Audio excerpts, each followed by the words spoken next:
4-5 माह तक फैसला ही नहीं कर पाए उन्हें रखेंगे कि नहीं रखेंगे। चेयरमैन का मामला तो पेंडिंग कर दिया, उन्हें सीईओ लगा दिया। मैंने कहा अभी नॉर्थ कोरिया और साउथ कोरिया हो गए, वहां लगा दिया। कहां नहीं था पीएम के कहने के बाद। उन्हें भी अंदाजा हो गया था प्रिंसिपल सेक्रेटरी को कि अब ये प्राइम मिनिस्टर साहब का टेन्योर खत्म हो रहा है, चुनाव उन्होंने ऑर्डर को कंप्लाई भी नहीं किया। ये खुद चाहता था अब आज लगाएंगे 2 माह बाद टर्मिनेट कर दें, क्या फायदा। मैंने कहा मुझे लगा दे। Member prime minister inspection commission Parvez Rathore साहब हमारे चेयरमैन थे। मैंने कंडीशन और कहीं नहीं एंजॉय की जितनी वहाँ। जब पीटीआई की गवर्नमेंट आ गई तो फिर मैंने और राठौर साहब ने रिजाइन कर दिया। उनके सामने कहा जी नहीं, इन्हें क्या रिजाइन ना कर। मैं वहाँ एज ए सेक्रेटरी पीएफओ, मेरा काम ये था, कोई नोटिस आया किसी कोर्ट से तो आपने का वकील को भेज दिया। मैं उन्हें गया, मैंने उन्हें समझाया मैं अटैचमेंट का मतलब ये है कि कब्जा।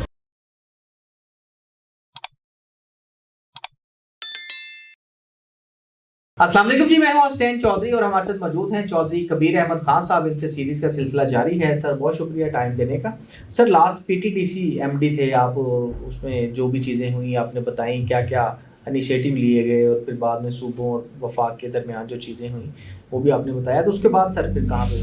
पर ये हुआ कि मेरी टेन्योर खत्म होगी अप्रैल में 2016 में। तो 4-5 माह तक फैसला ही नहीं कर पाए, 6 माह तक कि उन्हें रखेंगे कि नहीं रखेंगे। अनाउंस किया था उन्हें रखेंगे, फैसला नहीं हुआ। अल्टीमेटली फैसला ही हो गया उनसे।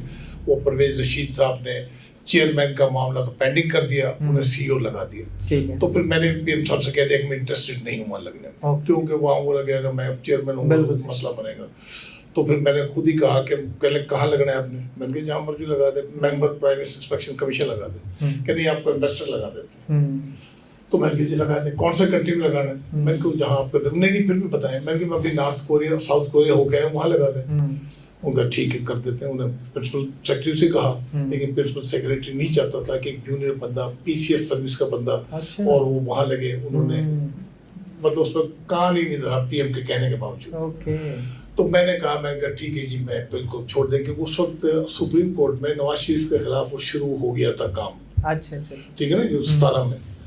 तो फिर उन्हें भी अंदाजा हो गया था प्रिंसिपल सेक्रेटरी को कि अब ये प्राइम मिनिस्टर साहब का टेन्योर खत्म होना है, और चुनाव उन्होंने ऑर्डर को कंप्लाई भी नहीं किया। और मैं भी फिर ये खुद चाहता था कि अब आज लगाएंगे 2 माह बाद टर्मिनेट कर दें, क्या फायदा। मैंने कहा मुझे लगा दे। Member prime minister inspection commission वहाँ लग गए। खैर लग गए तो बड़ा अच्छा टेन्योर रहा। परवेज राठौर साहब हमारे चेयरमैन थे, तो बहुत अच्छा माहौल, बहुत अच्छा माहौल। यानी सर्विस में इतना कंफर्टेबल मैंने कंडीशन और कहीं नहीं एंजॉय की जितनी वहाँ की।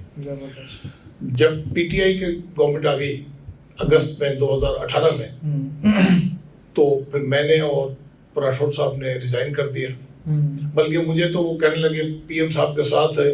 मैंने यहाँ पूछा, मैंने कहा हम रिजाइन कर देते हैं। वहाँ पर एक साहब और बैठे हुए थे, कर्नल सैफ कुरैशी के। नहीं जी नहीं, बिल्कुल रिजाइन नहीं करना, आप पड़े वहाँ तो आपको फायदा होगा, ये होगा, अलग कुछ भी नहीं था।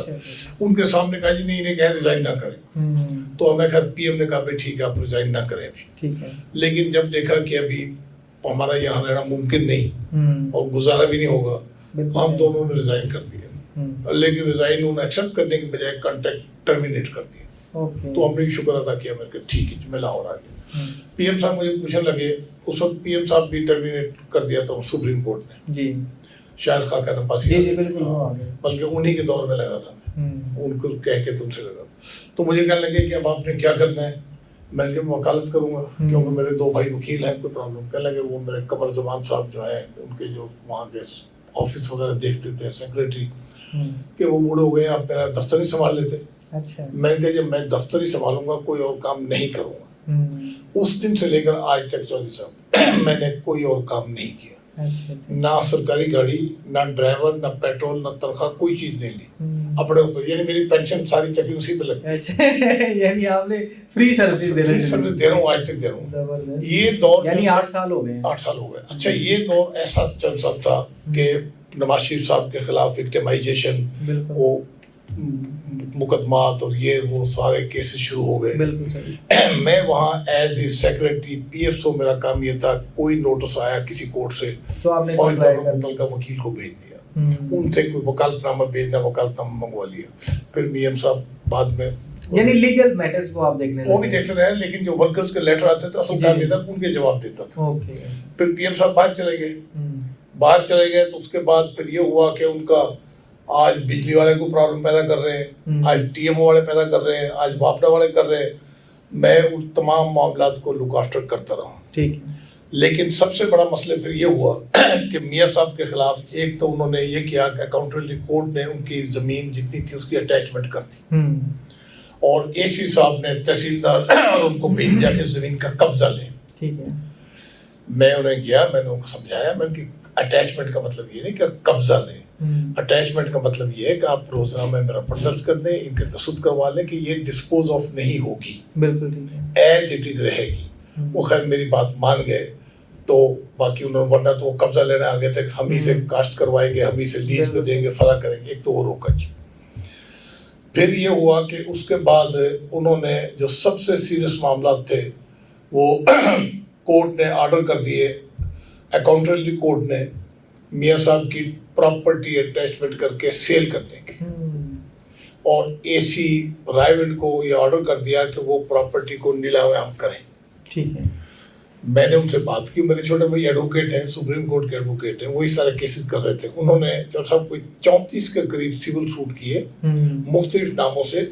मियाँ साहब का नाम नहीं था क्योंकि प्रॉपर्टी कोई किसी से खरीदी थी, कोई किसी से खरीदी थी, कुछ प्रॉपर्टी कॉन्ट्रैक्ट पे थी, लीज पे, ठेके पर, ठेकेदार से करवाया कुछ। टोटल कितनी प्रॉपर्टी थी? मतलब जमीन थी कोई 300-400 एकड़ जमीन थी। फिर घर का मामला था, सारी इधर ही थी रायविंड में भी, साथ दूसरा गांव है वहाँ भी, सुल्तान के वगैरह में भी।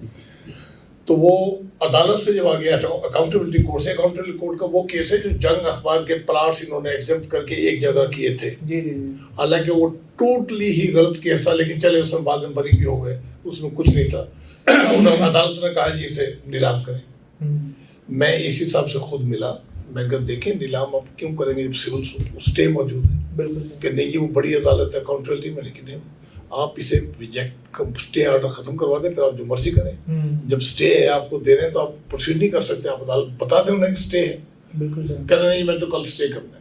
अखबार इश्तेहार भी आ गया, वहाँ उन्होंने शामिया ने टेंट वगैरह लगा दिए सड़क के ऊपर ही, दफ्तर के बाहर बैनर्स लग गए बहुत बड़े बड़े कि जमीन के नीलामी हो रही है, वहां पर आए। मैंने उन्हें फिर समझाया, मैंने देखें बात ही जो सब आप उतना काम करें जितना लीगली आपको परमिसेबल है, अपने से बियॉन्ड ना जाए। कल को आपकी हेल्प कोई नहीं करेगा, खुद भुगतना पड़ेगा आपको, ये हमारा तजर्बा है। कोई सीनियर काम नहीं आता, फिर वो कहता है आपने लीगल काम क्यों किया, उनका जवाब ही होता है कि आप भुगते। तो मैंने कहा आपके पास स्टे ऑर्डर है, आपके पास जवाब है। नहीं जी मैंने तो करना है। मैंने कहा चेक कर लें आप, and then be prepared for consequences. बेशक साल बाद सही, 2 साल बाद सही। रात को 1 बजे उसका फोन आया जी फिर इसी का कि जी फिर ऐसा करें आप अपने भाई को भेज दें, वकील 15-20 साथ ले आए, तो वहाँ पर ये पेश करें स्टे ऑर्डर, प्रोटेस्ट करें थोड़ा सा, फिर मैं पोस्टपोन कर दूंगा। अच्छा। चुनाचे फिर ऐसा ही किया। वो इकबाल अहमद खान छोटा भाई गया, अपने जूनियर्स और साथियों को ले गया, को 25 एडवोकेट चले गए, और वहाँ पर मिर्जा जावेद MP जो इलाके का था वो साथ था। उसकी बड़ी कुर्बानी है, मियाँ साहब को उसकी बहुत कुर्बानी है उनकी। वो साथ गए, उन्हें बताया, नारेबाजी की। अल्टीमेटली एसी साहब उठकर पंडाल से उठ के जहाँ एक्शन का होना था काम, वर्कर्स भी आए हुए थे मुस्लिम लीग के, काफी कुछ तमाशबीन आए थे, कुछ वर्कर भी आए हुए थे। जब उन्होंने नारेबाजी की तो एसी साहब उठ के अपने कमरे में चले गए, रिटायरिंग रूम में, और वहाँ जाके बुला के कह दिया ठीक है जी मैं इसे पोस्टपोन करता हूँ। तो इस तरह जमीन बचवाई है। क्या बात है, फिर तो बड़ी बात है आपने। नहीं इससे भी बड़ा, इससे भी बड़ा काम ये हुआ कि जहाँ मियाँ साहब का जो घर है, जो फार्म हाउस है, वो मियाँ शरीफ साहब ने जिन लोगों को अलॉटमेंट हुई थी उनसे किसी ने खरीदी, उनसे आगे किसी ने खरीदी, चौथे हाथ पर मियाँ शरीफ साहब ने वो जमीन खरीदी। अच्छा। यानी वो अलॉटमेंट तो हुई ना महाजरीन को। गवर्नमेंट ने उनकी अलॉटमेंट कैंसिल कर दी, अलॉटमेंट ही कैंसिल कर दी। अच्छा। और अलॉटमेंट कैंसिल करने के बाद क्या हुआ कि बिल्डोजर वगैरह आ रहे हैं उन्हें गिराने के लिए। अच्छा। बड़ा मसला बन गया।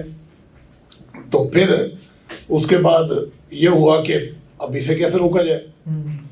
वो चुनाचे उन्होंने रिट, तो पहले रिट करना चाहते थे, फिर रिट हमने रोक दी। वो सेटलमेंट कमिश्नर के पास ही हमने वो बोर्ड ऑफ रेवेन्यू पिटीशन दायर की। मेरे कुलीग थे जो मेरे साथ मैजिस्ट्रेट थे, वो मेंबर बोर्ड ऑफ रेवेन्यू थे, उनको पेश की। वो कहने लगे मेरा तो इलाका नहीं ना मुझे अख्तियार, मैंने इसीलिए आपको पेश की। आप इस पे ऐसा करें कि इसे लिखें कि presented today, member settlement is on tour, may be presented to him on his return in office, meanwhile status को मे बी मेंटेन्ड। वो बड़े डरे लेकिन उसने हिम्मत की, एंड में ये लिख दिया। जब स्टे हो गया उसके बाद फिर मामला लंबा हो गया, फिर वहां से वो जान बच गई। अल्टीमेटली वो हालात खराब हो गए, मतलब बदल गए, और फिर वो ऑक्शन का सारा सिलसिला गलत हो गया, क्योंकि वो वैसे ही जैसे कहते हैं वाइड एबनिशो, बुनियादी तौर पे गलत फैसला था गवर्नमेंट का। देखिए इसलिए कि लैंड सेटलमेंट एक्ट के तहत अलॉटमेंट हुई, उसमें एक प्रोविजन थी दफा 10 और 11 की कि अगर कोई बोगस अलॉटमेंट किसी ने कराई है तो उनके खिलाफ मुखबिरी दायर हो सकती थी। वो 74 में गवर्नमेंट ने रिपील कर दिया कि खत्म, अब सेटलमेट का काम वाइड अप कर दिया, नई कोई कंप्लेंट नहीं होगी अलॉटमेंट के बारे में, और बाकी जो केसेस पहले चल रहे हैं वो चलते रहेंगे। तो लिहाजा वो की अलॉटमेंट कैंसिल हो गई। फिर जिसके नाम अलॉटमेंट हुई है उसने आगे भेज दी जो परचेजर है सफर तो वो है ना जी, तो लिहाजा वो गलत था। खैर उसके बाद वो कंट्रोल हो गया और इस तरह करके हालात सारे बदल गए, हालात ही बदल गए। यानी मुश्किल वक्त आपने बड़ा गुजारा। फिर वहाँ कोई जाता नहीं था उन दिनों में। मैं उन्हीं दिनों में जब कोरोना भी था, इवन कोरोना की मौजूदगी में वहाँ जाता रहा हूँ। खुद मुझे कोरोना हुआ था, मैं वहाँ पे भी जाता हूँ। वर्कर्स के लेटर आते थे, उनके जवाब देते थे। तो मियां साहब के साथ राब्ते में रहता तो उन्हें पता था सारा कुछ। मियां साहब को सारी बात का पता है। तो बहरहाल हमने शुक्र अल्लाह का कि हम डटे रहे। Thank you sir.